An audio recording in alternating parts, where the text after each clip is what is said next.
Tuguha ikaze wowe ukomeje kubana natwe kuri DNA TV Ngidi Clement Bajyamahe tugarutse tukwereka byinshi tukubwira ko tugukunda kandi nawe tugushimira ko ukomeje kugenda ubana natwe. Tugiye kugaruka ku bijyanye n'ibintu bigenda bizana amagambo menshi mu nsengero hirya no hino ati imyambarire y'abadamu n'abakobwa benshi iratugerageza abandi rwose abandi akavuga ko ntacyo bibatwaye ese imyambarire kuki itavugaho rumwe kandi byitwa ngo iragaragara mu nsengero zimwe ku zindi. Niyo mpamvu mutubona turi aha ngaha aho tugiye kugaruka tubigarukaho tubivugaho. Ibihe byiza kuri mwebwe mwese mukomeje kubana natwe kuri Peace Joy TV Ngidi Clement Bajyamahe turabakunda cyane kandi tunezererwa cyane kubana namwe muri bimwe ku bundi kuko ugiye mutwereka ko turi kumwe natwe turabikunda kandi tugasanga tugenda tuvana mu bwiza tujyana mu bundi. Umunsi tugarutse tugenda tubagezaho byinshi ariko turagaruka ku myambarire igenda itavugaho rumwe mu nsengero ku badamu n'abakobwa bamwe ntabwo ari bose ariko ugasanga ati imyambarire bamwe ati iratugerageza barambara tukageragezwa abandi ati ntabwo tubyumva abandi bakabona ari iterambere abandi bakabona ntacyo bibatwaye ari uburenganzira bw'uwambara ni imyambarire nyine mu nsengero. Twishimiye kubazanira umutumirwa agiye kubibwira agira icyo avuga nshuti. Turakwakiriye cyane ku bitangazamakuru byacu hano tukusaba ko wakwibwira abakurikiye abadukurikiye muri aka kanya abakubonye amazina yawe turutse usengera he hanyuma tuzagaruka kuri iki kintu cy'imyambarire itavugaho rumwe imyambarire y'abakobwa bamwe n'abadamu bamwe mu nsengero abamwe bavuga ati turageragezwa ati rwose imyambarire yabo itujyana ahantu ikatuvana mu buryo bumwe kubundi mu mitekerereze. Tuguha ikaze uraho neza. Muraho neza Imana ibahe umugisha nitwa Pastor Damien Nshimiyimana. Hanyuma uragira uti imyambarire mu madini imyambarire mu nsengero kwitavugwaho rumwe ku bakobwa bamwe n'abadamu b'abagore bamwe arega n'abagabo ntudusige kuko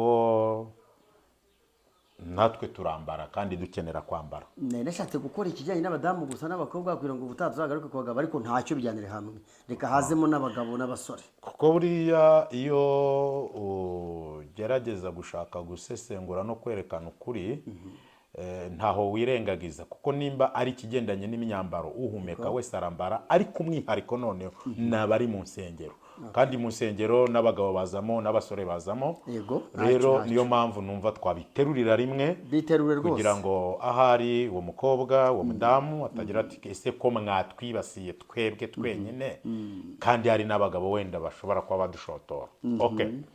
Mu by'ukuri imyambarire ntabwo yakabaye ikibazo ariko bitewe n'uko abantu bashimye kandi birukankira cyane gushaka kwambika umubiri batarambika umutima bashaka kwambika ahagaragara batarambika ubwonko nicyo kintu kigoye cyane cyane kigenda gituma izo mpinduka zose zibaho bishingiye ku bintu nka bitatu. Icya mbere amarangamutima ya muntu ibyo ukunda ntabwo ari byo nkunda ariko kuba tukunda ibintu bitandukanye ntabwo bisobanuye ko ariyo nzira cyangwa ariyo ntwaro twakagizeho kugira ngo duhangane ahubwo kuba hari uko utandukanyemo nanjye twakabikoresheje neza kugira ngo twuzuzanye kuko buri muntu wese akeneye undi ariko mu buryo bw'imyambarire hazamo ikintu gituruka hamwe narimvuze kuko abantu barashatse kwambika umubiri inyuma ariko bataritaye ku kwambika umutima. Ubundi umutima wambaye ubusa ntacyo utakora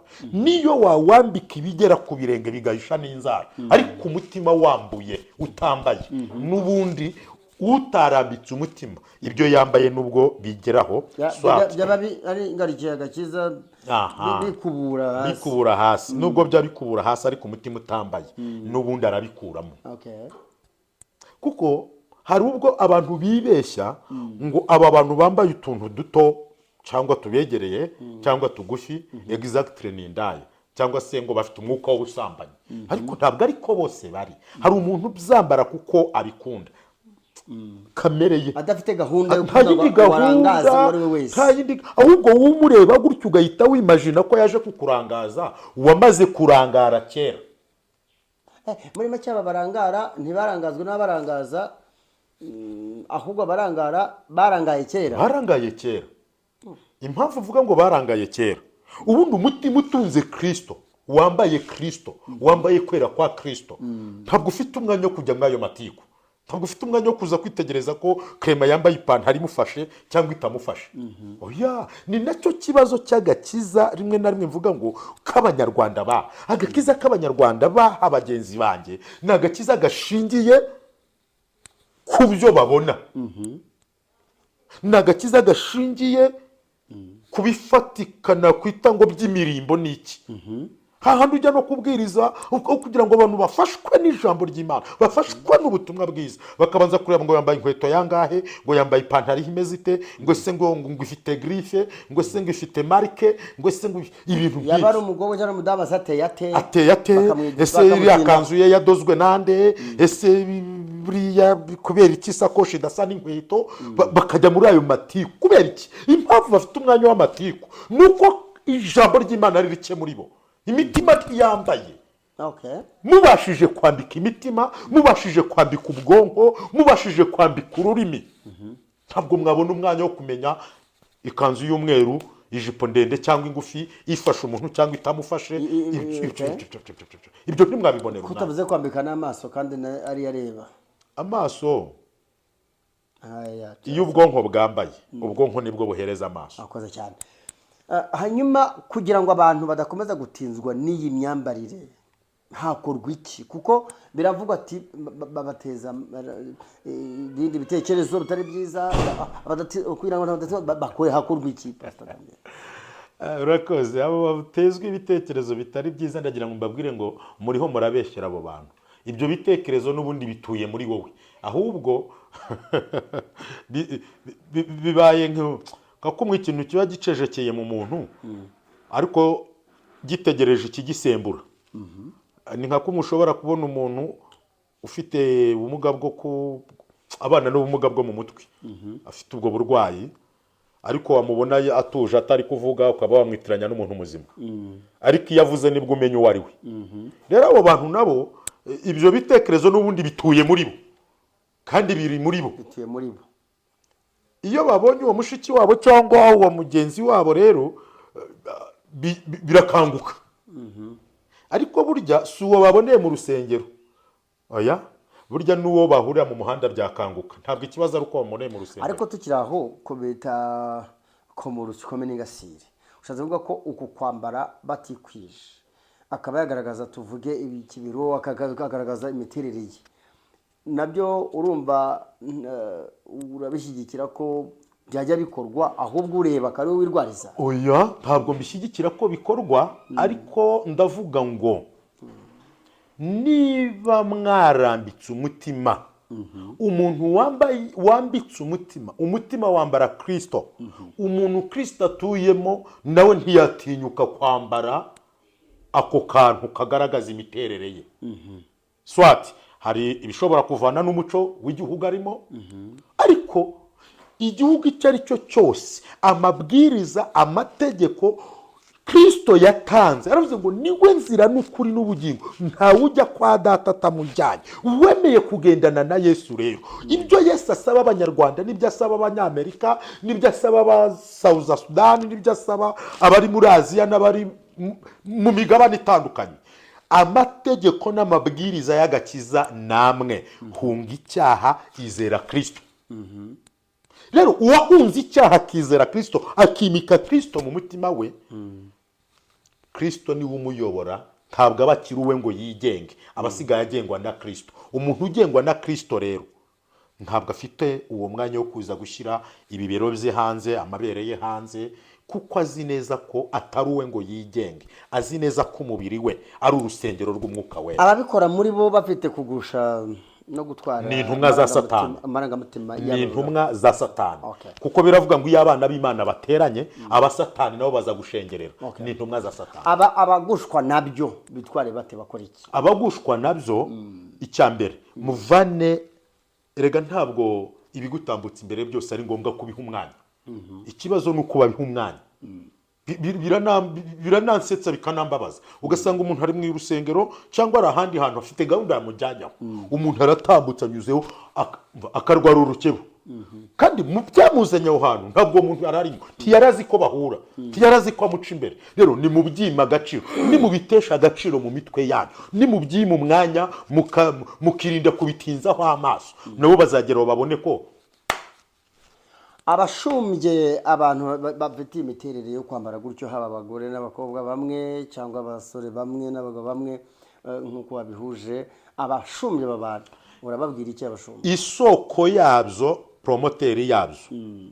Kejo bundi hari akavideo nabonye ngo k'umuntu umwe, uwo umupasiteri hano muri Kigali, ariho aravuga ngo kunywa itabi, ngo kunywa shisha, ngo kujya mu kabyiniro, ngo ntabwo ari icyaha, ngo ntacyo Bibiliya ibivugaho, ngo ntabwo ari icyaha, ngo umwereka verse biblique ngo ivuga ku ibyo bintu, ngo aramuha miliyoni 20.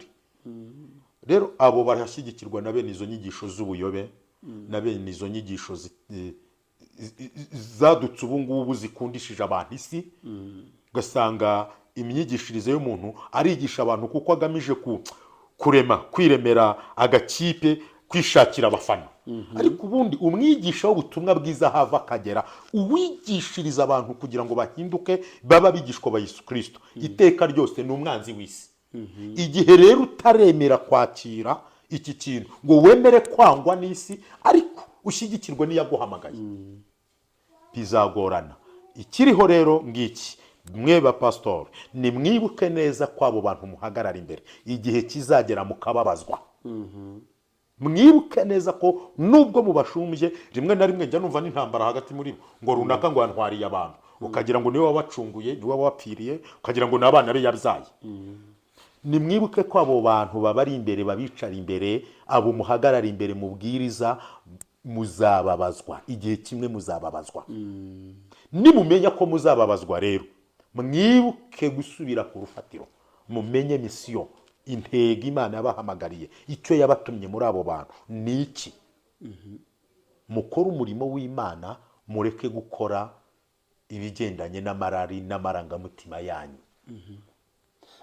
Namwe mwambara busa uko mwishakiye, rimwe na rimwe mubiterwa ngo harabitwaza ngo aho bavukiye, ngo aho barerewe, ngo aho bakuriye, ngo uko bize. Mwijuru ibyo ntabwo bikenewe. Esiteri ko yabaye umwamikazi, musoma amateka ye, yagiye ati, yambitse umutima, yambika ibitekerezo bye, yambika ubwonko bwe, abwambika kubaha Imana, yambika umutima gukundisha Uwiteka, imbaraga ze n'ubwenge bwe, yirinda ikibi n'igisa nacyo, byatumye Imana itamugeza mu masezerano. Yabaye umwamikazi. None wowe ngo kubera ko kubera ngo umaze imyaka 2, amezi 6, imyaka 3 muri Amerika, wagarutse waciye ibintu, wirengagije ko imyaka 40 wayimaze mu gihugu cy'u Rwanda, uri umunyarwanda. Usibye n'ibyo niyo waba umunyamerika, mwijuru nta banyamerika nta banyarwanda, mwijuru hazajya abana b'Imana, abemeye kwakira Kristo bakizera ijambo rye, nibo bazajya mwijuru. Turagushimiye cyane, reka tugusabe utanga ubutumwa rero bitwara urababwira iki? Ujye wagiye ubabwira muri rusange, tanga ubutumwa uko abantu bakwitwara imbere y'ibi bintu. Ubutumwa ndi bubahe ndabufatira hano mu ijambo ry'Imana, ni Zaburi ya 50 umurongo wa 18. Naho ngaho nibwo butumwa numva nabaha bose abadukurikiye, kandi mu by'ukuri reka nizere ko mubwumva. Haravuze ngo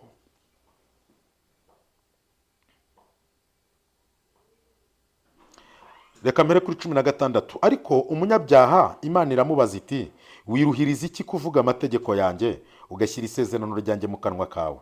Ubwo uri nyanga guhanwa, ukirenza amagambo yanjye. Uko ubonye umujura wishimira kubana nawe, kandi ufatana n'abasambanyi. Ushyira ibibi mu kanwa kawe, ururimi rwawe rukarema uburiganya, wicara uvuga nabi mwene so, ubeshyera mwene nyoko. 21 niyo nsoresha. Ibyo urabikora nka kwihorera, ukibwira yuko mpwanye nawe rwose. Ariko nzaguhana, mbishyira imbere y'amaso yawe uko bikurikirana. Nimwakira ubutumwa bw'Imana. sengera iki cyiciro cy'abantu bafite ibibazo bijyanye n'imyambarire ko babibona n'ababikora byose bigatuma bamwe badashingira ubwiza bw'Imana. Uwiteka nyaguhora ku ngoma ni wowe wemeye gutanga Kristo kugira ngo acungure isi, wongera kwiyungira n'uwo waremye muri Kristo Yesu binyuze mu rupfu rwo kumusaraba.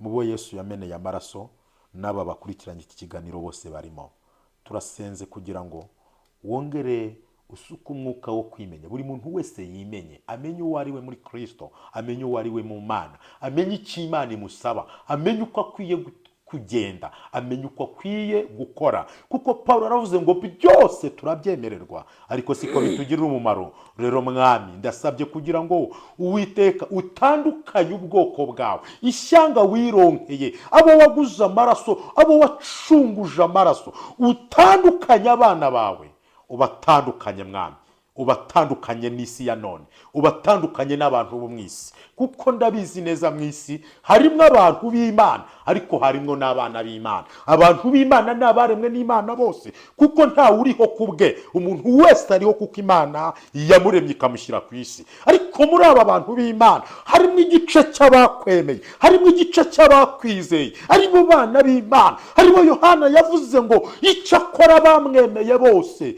bakizera izina rye, abo yabahaye ububasha bwo kuba abana b'Imana. Ngibyo ntibizavuye ku bushake bw'umugore cyangwa umugabo, ngo ahubwo byaturutse ku Mana yari yarabitekereje kera isi itararemwa. Rero Nyiringabo Imana, abana bawe komeza ubashyireho ikimenyetso, batandukane n'abandi bose, kuko isi ikeneye impinduka, kandi izo mpinduka isi ikeneye ziri mu bana bawe, babandi witoranirije kera bya 7,000 bitarapfukamira Bayali.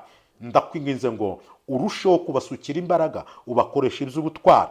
Kandi Mwami Nyiribihe, abo wahamagariye umurimo wo kwamamaza ijambo ryawe, abapastori, ababishops, abapotre, abavuga butumwa n'abandi bose bavuga ijambo ryawe, bahagarara imbere yabo waremye bababwira ngo nimwumve uko Imana ivuze. Nongeye gusaba kugira ngo ubibutse neza icyo wabahamagariye, ubibutse ko nyuma y'ubuzima hari ubundi, ubibutse ko urubanza rutegerejwe, kandi ubibutse ko abo bantu wabahaye guhagarara imbere bazababazwa, bitume bagira umutima wo kubashumbana imbabazi, urukundo rwa kibyeyi, kandi bafite intego yo kubageza mu bwami. Urakoze Mwami, ndagushimiye kuko mva gusenga byose nibuka ushaka mu izina rya Yesu, amen. Kubashaka impuguro kuri iki kiganiro tugiranye, wabakona kuzihe nimero? Ni uguteranya 250 7 82 59 79 42. Imana ibahe umugisha. 0788 ubwo uri hanze y'igihugu cy'u Rwanda yashyiraho guteranya 250 88 59 79 42.